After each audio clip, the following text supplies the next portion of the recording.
Welcome back, fake genetic freaks. Today I just have a sprint, or I guess a speed workout, because I was working out in a garage gym and I did not think it was very good to just record in somebody else's house, basically. Um, but yeah, it's still a good training period and feeling pretty good. Um, I am hitting some pretty good numbers in the weight room right now, and I'm hitting in this session. I hit some pretty great jump heights, so I'm really impressed with how it's going. Um, Still building up for that elastic phase. However, I am dealing with the things that I was a little bit worried about. Um, so a little bit of shin splints are coming back. I think a lot of that is to do with the jump squats, which are very much supposed to be getting my post chain and not post chain, my glutes, hamstrings, and quads really ready to do all of these depth jumps or extra jumps throughout the sessions. Except you do have to explode through your ankles, and so the thing that's most delicate for me is usually my shin splints, and so those have come back quite a bit. Um, but I'm not really worried about it. I'm still going to be getting in all of my jumps. I think I'll just lower the volume on my, on my sprints, because in this session I was just feeling really good and I wanted to just keep pushing. And so I probably did a little bit too much volume, which is okay, but it was definitely not the right thing for that day. If I want to be, I can't do that long term. I just can't go at that volume for forever. But it was still really great. I did a bunch of fun starts. I've decided to stop timing these, and these are more for my body comp and just explosive power. But I've also stopped thinking about the rest times as much. Usually I'll wait for my 2 minutes, but I feel like it's just better for my overall health. It's less specific. It's more general conditioning and speed development. If I just do shorter rest times once I catch my breath. But yeah, what did I want to talk about today? I wanted to talk about, oh yeah, I guess also another update is something is going on inside my quad. I felt it after a left-right jump. I came off the box and it just something pinched. Something, it wasn't a pull. It's not like a tear. I don't know. Something just tightened up. And it hurt pretty bad. But after a few, just walking around a little bit, doing some baby jumps, it started to feel better. And then on lift the following day, I felt it on my, on my snatches. I did hang snatches, and on the catch I did it. So it's very much the eccentric portion of movements. And so I just have to be a little bit more cautious when I'm thinking about those things. I can't just, go off and jump off of a 60 plus inch box and just expect that I'm going to be okay. But yeah, I'm not super worried about it.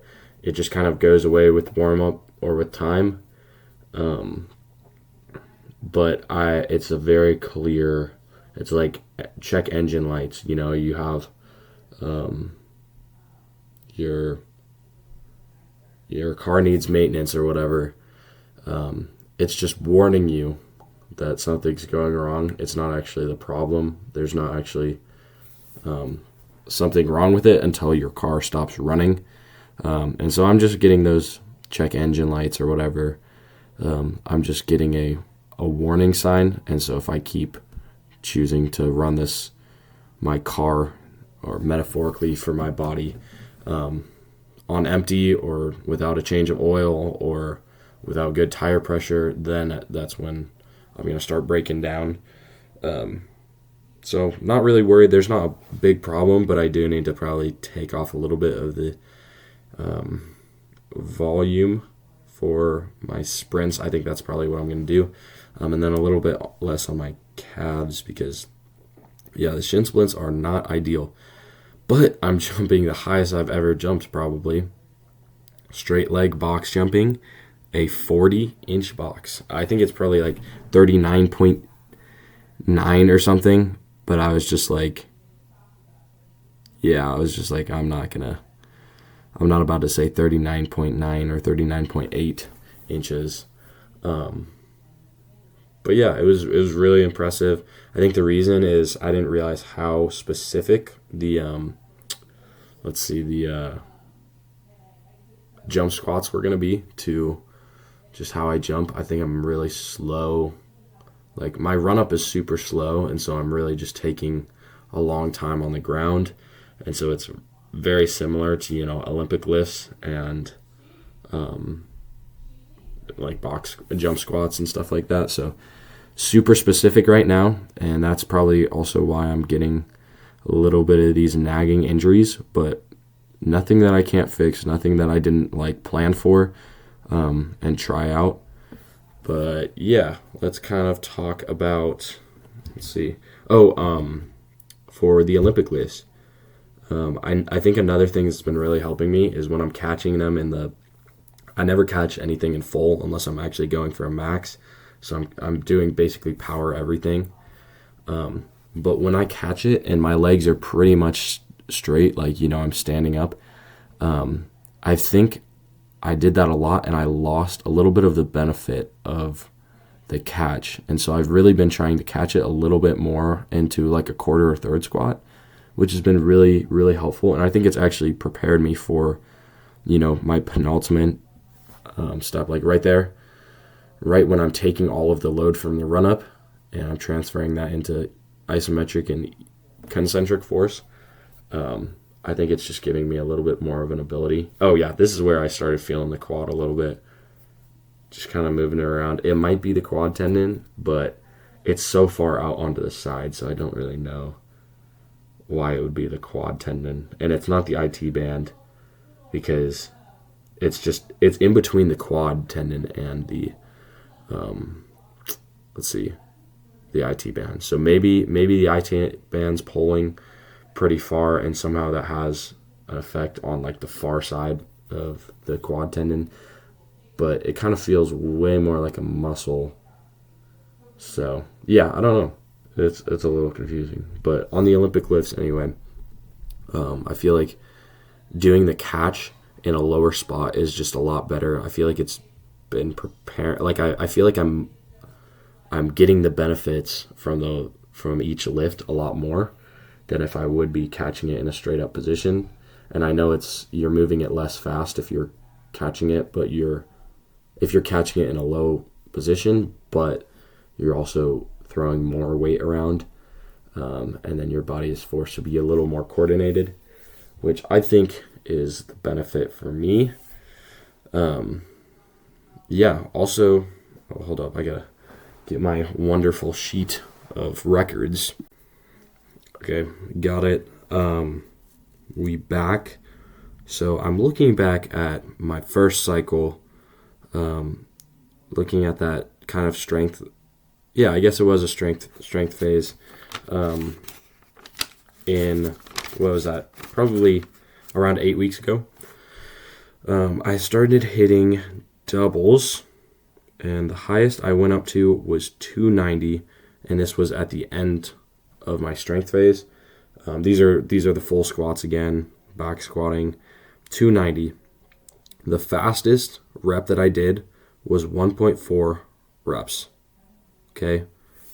Now I'm looking at yesterday, or the training session after this specific video, and I did 290, 295, and the fastest rep was 1.2. Now that is a very dramatic difference, especially because I'm doing the slow eccentrics. It's pretty wild, but I feel like that's just like a dramatic increase in strength. Moving 5 pounds heavier at 0.2 seconds faster, that's like, you should not be moving big weight that much faster.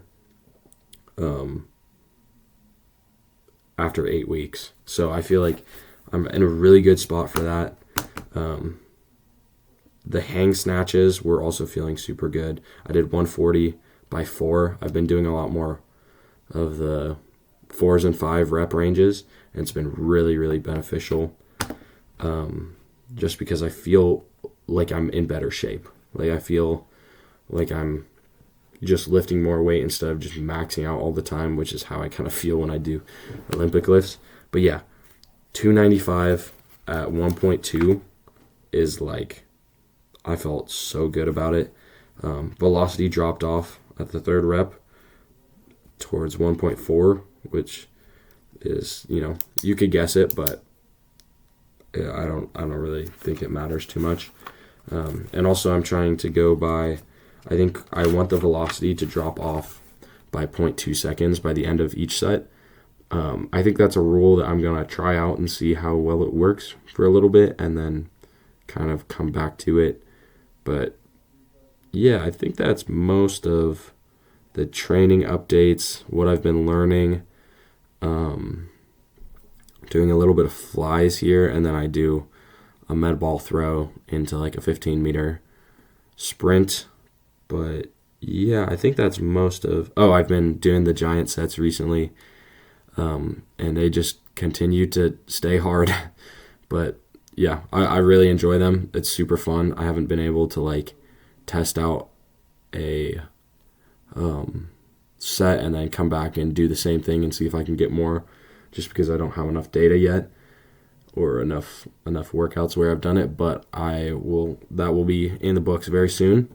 And yeah, I kind of want to talk about Instagram a little bit. So I post on Instagram, and it's been super fun. It's pretty much just my highlight reel. So whatever I do good in the workouts, that's what I just decide that I want to keep and post on the story.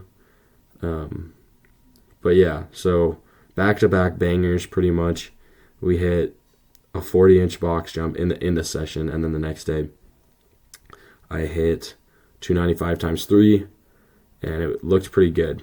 And so I get this message from, let's see who it's from, Gymsect, I think that's what it's called. That's what it's looking like. Yeah, Gymsect. And they're like, oh, we love your content. Like, we provide the best paid promotion on our 6 fitness pages, total of 3.5 million followers, which will help you in gaining followers and exposure. If you are interested to learn more about it, let us know. Okay, let me tell you my thoughts on that. That is a crazy side hustle. Like, if you can get an algorithm to get, like, whatever, 1 million followers or more, and then, like, you just send them over to whoever for, like, $100, like, you can just ask people all the time. Like, people on Instagram are maybe hoping that they get, like, especially athletes, I feel like they might be hoping for, like, a sponsor, yeah, or something like that. And so they're hoping that there's money that's going to come in. So to them, it looks like a just like kind of an investment. Like, they put maybe it's not just an investment, maybe it's further affirmation, but like, you put in $100 and you get like 1 million followers or whatever. That's like an investment. I'm just doing this for fun. Like, I'm just doing this to look at it later. And then for whoever wants to learn, I feel like that's a good platform for them to get exposure.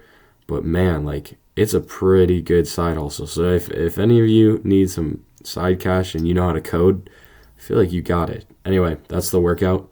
So see you guys.